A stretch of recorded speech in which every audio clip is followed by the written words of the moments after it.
자, 오늘 주제는요.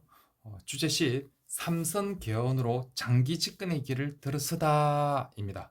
주제를 공부하면서 삼선 개헌이 뭔지를 먼저 알아야겠죠. 그리고 이 삼선 개헌에 둘러싼 문제점들에 대해서 우리는 이제 학습하도록 하겠습니다. 오늘 핵심 주제입니다. 대체 삼선 개헌이 뭔지, 그리고 향토 예비군이 뭔지, 그리고 국민 교육 헌장이 왜 발표됐는지에 대해서 학습하도록 하겠습니다. 첫 번째, 박정희 정부는 국민교육 지표를 담은 국민교육 헌장을 선포하게 됩니다. 왜 갑자기 국민교육 헌장을 선포했을까요? 선포 배경이 뭔지 쌤하고 학습하도록 하겠습니다. 국민교육 헌장은요, 1968년 11월 5일 날 발표되게 됩니다. 그리고 이 헌장은요, 모든 교과서에 수록되어 각종 시험에 출제되기 때문에 모든 학생들이 이것을 반드시 외워야 하는 시기였습니다.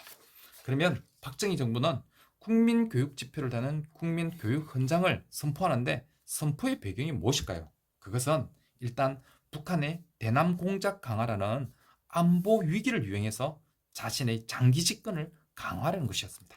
장기 집권을 위한 하나의 방법으로 국민교육 헌장을 선포했던 겁니다.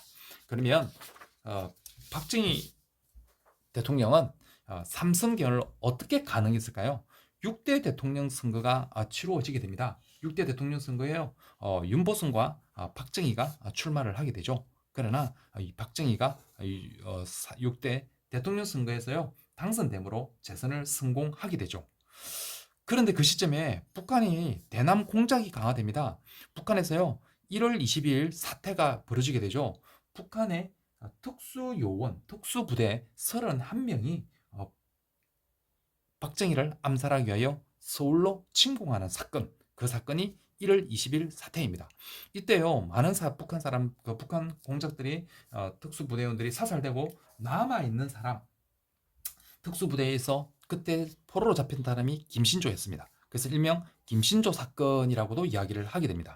두 번째는요, 뿌에 블로우 사건이었습니다. 뿌에 블로우 사건은요, 이 뿌에 블로우는요, 미국에 있는 정보를 수집하는 배인데 이 미국 정보 수집 배를 북한 영해에 침범했다는 이유로 북한이 이 배를 납포하는 사건이 벌어지게 됩니다. 그런 사건 가운데서 박정희는 안보를 엄청나게 강화시키면서요. 향토 예비군을 창설하고 교련이라는 과목을 설치합니다. 이 교련 과목은 6.25 때 만들었다가 사라졌는데 다시 부활시켜 놓았습니다. 그리고 군사교육을 확대하면서 국민교육 헌장을 발표하면서 안보에 대한 강화를 시작하게 됩니다. 그리고 삼선 개헌을 69년에 단행하게 되죠.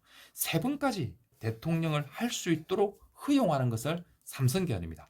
6대 대통령이 끝났으면 이제는 대통령 할 수 없죠. 그죠? 근데 세 번까지 할 수 있는 삼선 개헌을 단행하게 되죠.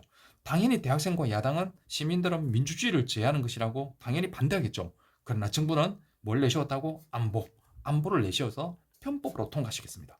어떻게 편법으로 통과시켰냐면요. 그 당시에 야당들은 본회의장에서 막 농성을 했겠죠.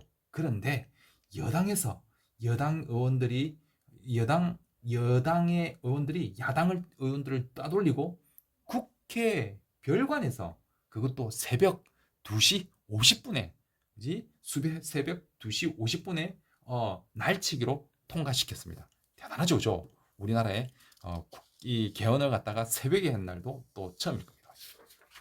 71년 대통령 선거가 치러졌습니다. 그런데요, 대통령 선거에 출마했는데요. 이때 선거의 쟁점이 무엇이냐면 그때 출마했던 박정희와 그리고 김대중이라는 후보가 있습니다. 박정희는 이렇게 말합니다.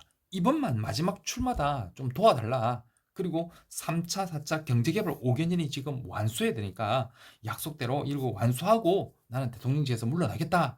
안보가 지금 중요하다라고 하면서 향토 예비군을 유지하자면서 박정희는 유세를 하게 됩니다.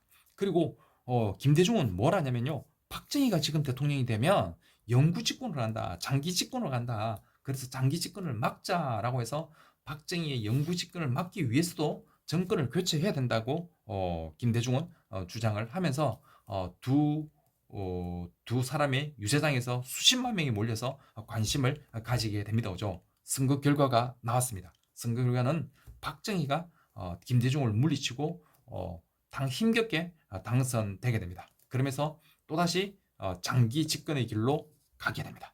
김대중이 말했던 것처럼 이번에 대통령이 되면 영구 집권으로 간다. 영구 집권을 막자 했는데 박정희가 대통령이 승리하면서 영구 집권의 길로 가게 되었습니다. 여기까지입니다.